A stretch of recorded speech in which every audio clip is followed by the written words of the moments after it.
ఇక్కడ రేవంత్ రెడ్డి గారి హయాంలో ఏసీబీ కేసులో విచారణ అధికారిగా ఉన్నటువంటి వాళ్లకు నిజంగా రేవంత్ రెడ్డి గారు ఏం చేయాలి?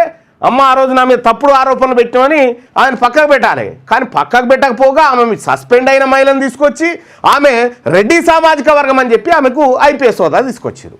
మరి కింద ఉన్నటువంటి ఎస్సీ ఎస్టీ బీసీ సీనియర్ అధికారులకు మాత్రం ఎందుకు దక్కలేవు ఈ హోదాలు?